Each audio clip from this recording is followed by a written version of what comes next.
Hi, my name's Chelsea Mosley, and this is a review of the SRC Brushless Truggy. As you can see, we've actually swapped out the wheels. These are now slightly larger. They've got far better tread, and they're quite a bit softer than the originals, which were Truggy wheels. These are monster truck wheels. It's got a Lexan body, which has been bashed up doing wheelies on several surfaces. And in here you can see the ESC motor, receiver and servo. The ESC is an 80 amp Novatec brushless ESC. It's got a brushless in-runner motor, 3300 kV, which produces 520 watts.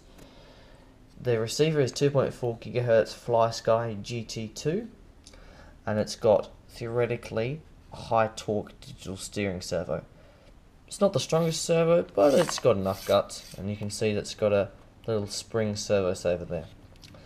The battery tray is a really nice design. It's only got the one pin, and it's got a hinge, which means that unlike some designs where you've got to put in two little fiddly pins and then slide the thing up side by side till you get it off, this just hinges and you got one pin to hold it on. Far better design, I reckon.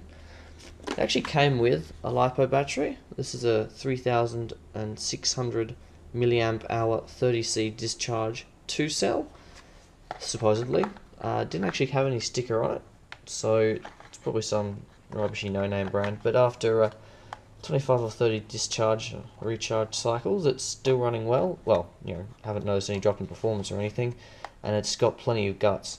This car will do wheelies on 2 cells with these new tyres on surfaces like short grass, tarmac and carpet. It's got aluminium capped shocks, which have quite a good travel, and we haven't had any trouble with them so far. I did have to make up some spaces out of some sheet aluminium for the front and rear shocks, just because they were very, very soft originally. It's got 2 diffs, one here, one here. So it does mean that if you're going around a corner and one side comes off the ground, it transfers all the power to the other side, and you obviously lose speed. Doesn't have a third diff though, between the front and rear axles, which means that you can pull wheelies, which is nice, because some that have a third diff mean you can't pull wheelies, and wheelies are fun. Doesn't have a rear bumper, which when you're pulling wheelies can be a problem, hence the body is really bashed up, so I'll probably make one up for it. Apart from that, the only problem with it is, battery case could be bigger so you could fit in a 4-cell, and also so that you could have battery that has different wiring layout, because this has your wires on one side, balance leads on the other. Lots of batteries have that, or sometimes they have the reverse, but there are other batteries which have a 2 holes for bullet connectors, and the leads plugs in and out. For a battery like that, you'd actually have to put the battery in first, close the case, and then put in the bullet connectors, and hopefully they'd fit in around this. I mean, you could always just cut the plastic and drill out some gaps for it, but the battery it comes with fits it well, and it's a LiPo, so you probably don't need to upgrade it.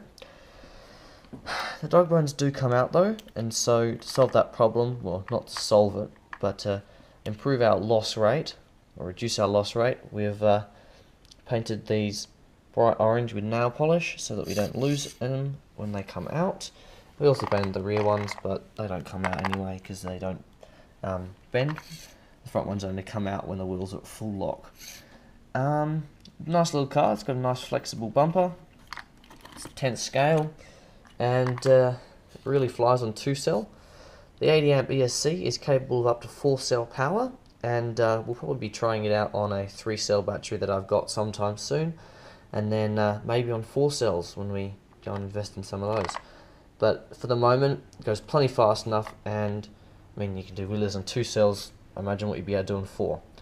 It's supposedly capable of, I think, 80 kilometers an hour on a 4-cell battery, which I find a bit hard to believe for a $200 eBay ready to run, but who knows, it may well do that fast. It does, I'd say it does at least 50 with 2-cell, so it is a fast car, but the gearing isn't all that good, and it only goes 50 because we've got these new wheels, which are 2 centimeters larger in diameter than the originals. It still has plenty of torque though at low speeds. The transmitter receiver set that it came with, there's a FlySky GT2 set. Seems to be an authentic FlySky set, which is good because I thought it might be just a clone, but it's actually says FlySky on it and seems to be FlySky. You've got the dual rates and trim in here, reverse switching, and you've got the on-off, which you can see through the clear cover. It's quite good. It's got a tiny little antenna, so I don't know even why they bothered putting an antenna on it, and it uses 8 AA's. Now, which I found was quite nice, this charger that it comes with is actually a semi-decent balance charger. It can charge at 0.8 or 0.5 to 0.8 of an amp, which is, you know, good enough. It's a bit of a trickle charger, but it still does better than some. And it's actually designed for LiPos, which is nice because a lot of ready-to-runs come with nickel metal hydride battery chargers adapted for LiPos, aka they put a Dean's connector on it rather than a Tamiya. So the fact that this actually came with a LiPo charger says a bit, because, you know, when they don't, you can blow up a LiPo battery using a nickel metal battery charger. I've obviously swapped out the Dean's plugs with some XT60s because I prefer them, and that's what's on the rest of my batteries and stuff. The ESC was supposedly coming with a fan, but as you can tell there's no fan on there. But we've only had it overheat once, and it cuts out when it reaches 80 degrees Celsius, which it doesn't usually reach. It was a very hot day and we were flooring it, and we were on our second battery pack in a row. So, you know, it's not surprising that it overheated. Yeah, it's a pretty good unit. I'd say it was worth $200 that we paid for it, and certainly a nice little first buy. I mean, apart from the fact that we've lost a couple of dog bones, nothing else has gone on it. It's quite reliable. You know, we haven't even had anything bend or buckle or even look like it's playing up. So yeah, all I do is buy at least a pair of dog bones with it when you get it, and paint them bright orange. Thanks for watching this. Please subscribe and check out some of my other videos. I'll be doing a running video of this soon. Also, a review and running video of my Turnigy Trooper coming up.